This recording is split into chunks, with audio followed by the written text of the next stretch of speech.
Did you know the mastermind behind Sicko Mode was like cramming for college exams while his drums were melting the charts? I mean, tell me that isn't the most chaotic and iconic double life ever. Hey, it's Emma, and I am totally intrigued today. We're talking hustle, hometown pride, and how one producer tag turned into a global flex. So, let's talk. Tay Keith, birth name Britavius Lakeith Chambers, is a Memphis born and raised producer who took trap drums and made them a passport stamp. If you've heard Travis Scott, the Houston showman behind Utopia and Astroworld, or Drake, the Canadian superstar in permanent chart residency, then you've heard Tay Keith. His beats power Travis's Sicko Mode and Drake's Nonstop, and his sound is that dark piano, sub-heavy 808, hi-hat blizzard vibe that just takes over your spine. Let me set the scene. Around his teens, he's uploading remakes and beats to YouTube and DatPiff, total DIY era. Soon after, he moves to East Memphis, meets Blockboy JB, who's a Memphis rapper and dance instigator extraordinaire, and they start building. By the time Drake slides in on Look Alive, that wasn't a fluke. That was a pipeline from neighborhood buzz to global radio, already primed and pressurized. Before we go further, quick vocab check. A producer tag is that little watermark you hear at the top of a beat. Tay Keith's is infamous. The clean version you've heard goes something like, Tay Keith, fuck these up. Aggressive? Yes. Effective? Absolutely. Branding? 100%. It's like he stamped the song with a Sonic logo before the verse even starts. Speaking of hustle, personal moment, I once tried to juggle a massive work rollout and a family weekend. I so cannot multitask at that level. I had a client pitch deck open, 15 tabs blazing, calendar pinging, and I'm also texting my aunt about what to bring for the barbecue. Somehow I screen shared the wrong window and gave my client a 10-minute walkthrough of my grocery list and a reminder to buy glitter heels for my cousin's party. They were like, Emma, is this strategy? I wanted to evaporate. Big yikes. But we pulled it together, I asked for help, moved a meeting, and crushed the deliverable. Moral of the story, systems, delegation, and the grace to laugh when you trip over your own ring light.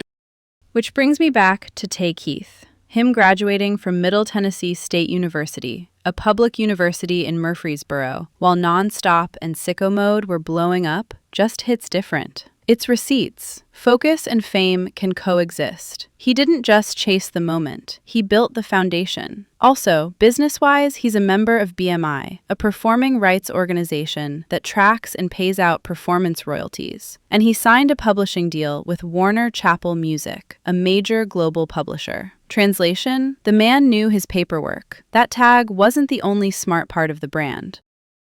Okay, let's move on to the glow-up era.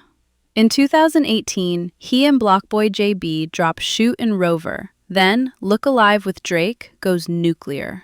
Drake's Nonstop lands at the very top tier of the Hot 100. Travis Scott taps him for Sicko Mode, which hits #1 and later goes diamond. That's 10 times platinum, not mid at all. He's on Eminem's Kamikaze that year too. Eminem, the Detroit rap legend who breaks syllables for sport. It was like everywhere you looked, those drums were barreling through. In the years after, he keeps scaling. Beyoncé, the global pop and R&B icon, includes his work on her Homecoming live album with Before I Let Go, showing he can live in a pop R&B pocket. In the UK, he powers Rain for H and AJ Tracey. That's Manchester star H and London's hitmaker AJ Tracey, proving the Memphis drum DNA translates across accents and time zones. And then, 2022 is wild again. Jimmy Cooks with 21 Savage, who's the Atlanta via London rapper with the calmest menace in hip-hop, hits #1. Rich Flex lives at #2, and Circo Loco still top 10. The man's pace is ruthless. On the executive side, he levels up with Sexy Red, the St. Louis rapper and unfiltered hook machine. He produces Ski Yee, co-leads Pound Town 2 with her and Nicki Minaj, Queen's rap royalty and pop culture lightning bolt, and then steps in as executive producer for her project, In Sexy We Trust. Executive producer means you're curating the whole sound world, not just lobbing beats, but shaping the vibe, sequencing, collaborators, the entire show. That's not just a beat maker, that's a creative director. And that, honey, is a flex. That said, talk about unanswered tea. There's a little debate over his early credit timeline with Black Youngsta, a Memphis rapper known for big energy. Some sources tag a 2015 single called Lil Bitch. Others push the finalized credits more into 2016, around the Fuck Everybody era. My read, based on how mixtapes get built in real life, is that the work likely spanned both years. Songs bounce around, get tweaked, move between projects, and then drip out when the team locks the plan. It's messy. That's music. Either way, the arc is clear. By the mid-2010s, he was the go-to guy in Memphis, and the national moment caught up. We also have to address the heavy part. Tragically, in 2026, he was found deceased in Nashville at just 29. Authorities said there was no foul play suspected at the time, and the cause was undetermined pending the autopsy. That's heartbreaking. A career still in full sprint. I'm not speculating, I'm just acknowledging the loss and the impact. When the beats stop, the legacy doesn't. So, what's the legacy?